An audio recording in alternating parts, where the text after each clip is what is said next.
Welcome back to All About Winning Daily Fantasy Sports. My name is Ty Patton. In this video, I'm going to share my research and strategy for the quarterback position in Week 8. Before we dive right into the numbers for Week 8, I want to take a quick look back at Week 7. The top 5 projected quarterbacks in Week 7 were as follows: Lamar Jackson, Deshaun Watson, Kyle Murray, Russell Wilson, and Josh Allen. The actual top 5 scoring quarterbacks were Aaron Rodgers, who scored 46.76 points, Matt Stafford, who scored 32.56 points, Kirk Cousins, 32.18 points, Jacoby Brissett, 31.64 points, Lamar Jackson, 26.32 points. Now, what's really interesting about those quarterbacks is their ownerships were really low. Aaron Rodgers' ownership was only 2.2%. Matt Stafford was 1.8%. Kirk Cousins, 2.2%. Jacoby Brissett was 4.2%. And Lamar Jackson led the way out of the top 5 scoring at 7.4%. Now, in comparison to these, the top 5 actual ownership quarterbacks were as follows. Jared Goff led the way at 9.47%. Next was Josh Allen at 9.06%. Matt Ryan, 7.23%. Kyle Murray, 6.60%. And Deshaun Watson at 5.89%. What's very interesting about those top 5 ownership quarterbacks were that not only were none of them in the top 5 scoring, only one of them was in the top 10 scoring, and that was Jared Goff, who had 25.02 points. There's a lot of variance from week to week with the quarterback position, and as with every position, I'm always looking for value. Now, before I start looking at players or salaries or any of that, I have the same process every week. The first thing that I do is I look at the Vegas lines and totals, and I'm looking for the games with the highest totals because these are going to be the games that have the players necessary for them to be high totals. Now, this isn't where I stop. This is just where I start. In Week 8, these quarterbacks are in the games with the highest totals. Seattle visits Atlanta. The game totals 53.5 points. Quarterbacks in that game, Russell Wilson and Matt Ryan. Oakland visits Houston. The game totals 51.5 points. That's Carr versus Deshaun Watson. Arizona visits New Orleans. The game totals 49.5 points. That's Kyle Murray versus either Teddy Bridgewater or Drew Brees, depending on whether or not he's active this week. Brees, that is. The New York Giants visit Detroit. The game totals 49. That'll be the rookie Daniel Jones versus Matt Stafford. Cincinnati versus the Rams in LA. The game totals 48.5 points. That's Andy Dalton versus Jared Goff. Tampa Bay visits Tennessee. The game totals 46 points. That's Jameis Winston versus Ryan Tannehill. And Cleveland makes a trip to New England. That'll be Baker Mayfield versus Tom Brady, and the game total on that is 46 points. It's no coincidence that the top quarterbacks with the highest salaries in this week's main slate are also in the top 2 highest projected total games. That'd be Russell Wilson. The game total is 53.5 points against Atlanta, and Deshaun Watson versus Oakland. That game totals 51.5 points. There are several areas to consider when targeting the quarterback position. And for me, I'm looking for the quarterbacks involved in the higher projected scoring games. I like favorites, and I try to focus primarily on the home favorites. Quarterback production, week in and week out, is often tied to the game script, how the game is going, what's going on. If a team's way ahead, obviously the quarterback's not going to have to put the ball in the air that much. We've already looked at the quarterbacks involved in the higher total games. Now let's see if there is a correlation with any of these quarterbacks being favored. Russell Wilson, 5.5 point road favorite. As I mentioned, the game total in that game is 53.5 points. Deshaun Watson, 6.5 point home favorite. Game total, 51.5 points. Matt Stafford, 6.5 point home favorite. Game total is 49 points. Jared Goff, 13-point home favorite. Game totals 48.5 points. And either Bridgewater or Breeze are 10.5-point home favorites. The game totals 49.5 points. Already in week 8, the same quarterbacks are popping up in these categories. Now let's look at the highest scoring quarterbacks and the teams giving up the most points to the quarterback position. The highest points per game quarterbacks after week 7 are as follows. Deshaun Watson leads the way with 26.2 points per game. Next is Russell Wilson, 25.4 points per game. Matt Ryan, remember Matt Ryan's still got I believe he still got a questionable tag, and I know he was limited in practice. Let me make sure here. I'm not sure if he was limited or didn't practice at all.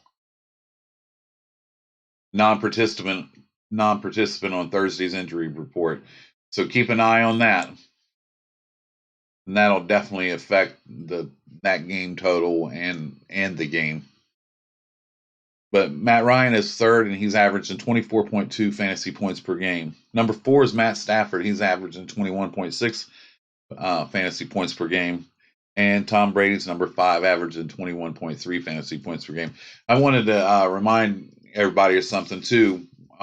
These player pools that I'm developing on these different videos, quarterback, running back, wide receiver, tight end, defensive, special teams, all these positions are for the main slate, which means the primetime games, Thursday night, Sunday night, Monday night, those players aren't included in my player pools. I do showdown videos for those games, but that's something totally separate from this.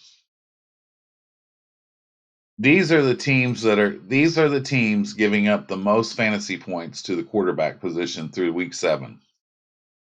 Atlanta, they're allowing 26.2 fantasy points per game to the quarterback position. This week, they face Russell Wilson. So you can already see that some of these quarterbacks are showing up same quarterbacks are showing up in multiple categories. Number 30 is Oakland. They're allowing 24.7 fantasy points per game. This week, they're going to face Deshaun Watson in Houston. Number 29 is Arizona. They're allowing 24.5 fantasy points per game. This week, they're going to face either Teddy Bridgewater or Drew Brees. Number 27 is Houston. They're allowing 24.1 fantasy points per game now, and they're going to be facing Derek Carr and the Oakland Raiders.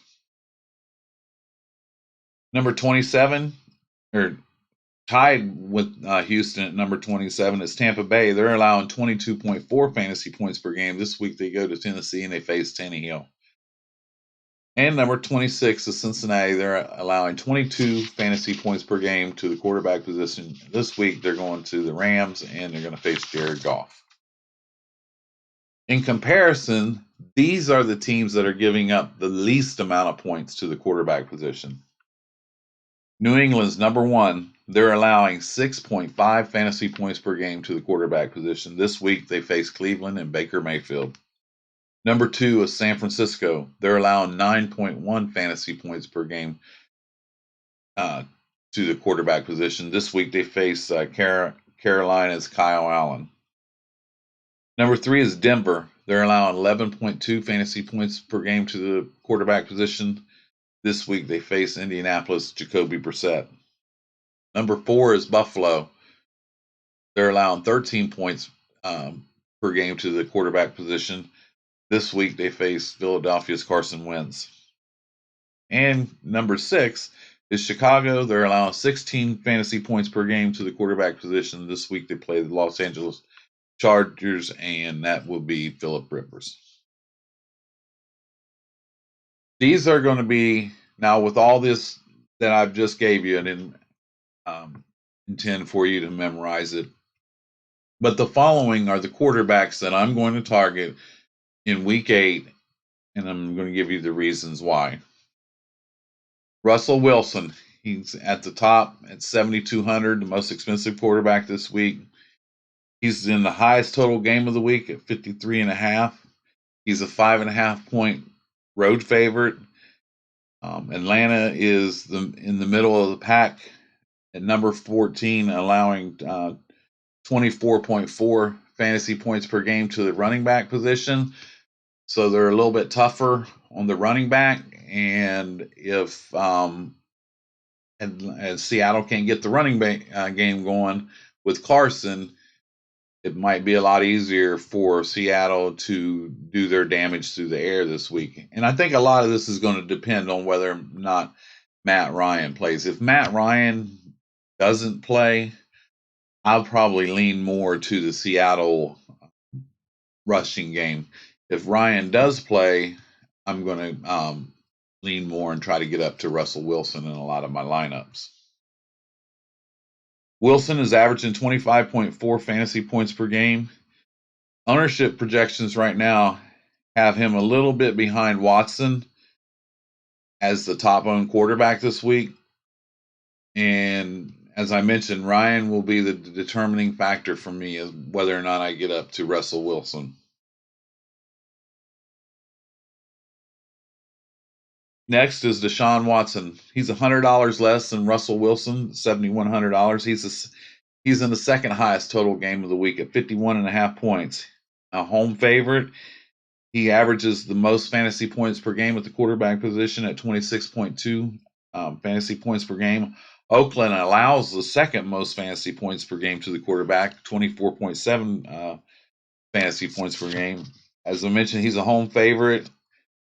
Houston's passing the ball 55% of the time when they're at home. I think Oakland will be able to score against Houston's 27th ranked defense against the pass, which this game could possibly be a shootout. And with it being the second highest total game on the slate, that's a distinct possibility. And I like quarterbacks that are involved in those type of games that are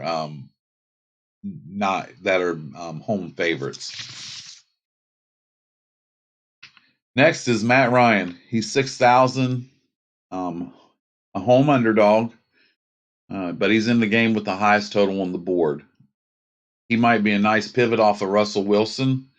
Game script might allow for Ryan to have to put the ball in the air a lot. Again, all this is going to depend on his health, and it's not looking good right now if he didn't practice on Thursday, so definitely keep an eye on that.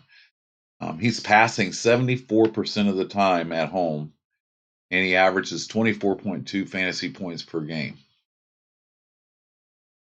Next is Carr for Oakland. He's 5,000. He's probably one of my favorite cheaper quarterback. He's in the second highest total game of the week at 51.5 points. He's going to have low ownership. Oakland's passing 52.16% of the time on the road. Game script might not allow them to use Josh Jacobs as much as they would like in the running game to keep up with Houston passing the ball. As I mentioned earlier, this game has the potential to definitely be a shootout. Houston's 27th pass defense is allowing 24 fantasy points per game. I'm concerned with the receivers for Carr. If Williams comes back, that'll definitely make a big difference. He does lean on Darren Waller quite a bit, but I could see myself stacking this game in a few different ways with maybe Watson and Hopkins bringing it back with Waller, some type of game like that. And he could have the potential to have some garbage time value where if Houston puts a lot of points on them like Green Bay did last week, you see a situation where Carr is just on the ball for the entire second half trying to catch up. Number 5, can't believe I'm going to say this, Ryan Tannehill. He's $5,100. Just an average game total at 46 points. He's a home favorite. Tampa Bay is number 3 against the rush. So I think they're going to have, and they actually shut down Christian McCaffrey in one game, in the first game that they played him. And in the second game, he scored 21 points, fantasy points against them. So if Tampa Bay can shut down Derrick Henry, then Tennessee is going to have to put the ball in the air, because I do think that Tampa Bay will be able to score against Tennessee in the air. This game is real sneaky and could be really high scoring if it's a lot of the passing. With the receivers involved in that game, you got Corey Davis and AJ Brown with Tennessee, and of course, you got Mike Evans and Godwin for Tampa Bay. Number 6, Matt Stafford. He's $6,100. I'm not crazy that they raised his price $900, but after the game that he had last week, I can understand why. He's a home favorite at 6.5 points, fourth highest total on the board at 49 points. The Giants are allowing 21.4 fantasy points per game to the quarterback position. Kerryon Johnson is on IR now. They're going to have Ty Johnson in the backfield with McKissick on passing downs. This could be Matt Stafford putting the ball in the air 45, 50 times. He is averaging, with Kerryon Johnson, he was averaging 36 pass attempts per game and 292 yards a game. And Detroit is also passing 58% of the time when they're at home. I also have interest in Drew Brees and Teddy Bridgewater and Jared Goff. I'm going to watch the ownership on those games. Goff is the third highest salary at $6,800. I think that they might not even need to throw the ball against Cincinnati.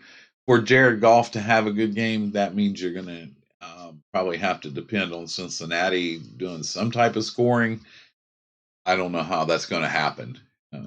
Their defense, with the addition of Jalen Ramsey, is going to be really difficult to move the ball in the air. So my quarterback pool in Week 8 will include Russell Wilson, Deshaun Watson, Matt Ryan, got the questionable tag on him, Carr from Oakland, Tannehill, and Stafford. And on the fence right now, Brees and Bridgewater and Jared Goff. Excuse me. I want to thank you for joining me, and I encourage you to follow my videos through the week as I just put these players together. And eventually on Saturday, we'll take the entire player pool and we'll build some manual lineups and optimize some lineups. If you would please hit the like button, subscribe button, hit that notification bell so you're notified when my next video posts. Running back video will be posting shortly after this video. Please feel free to drop any comments or opinions below. My name is Ty Patton. This is all about winning daily fantasy sports, and I'll see you real soon.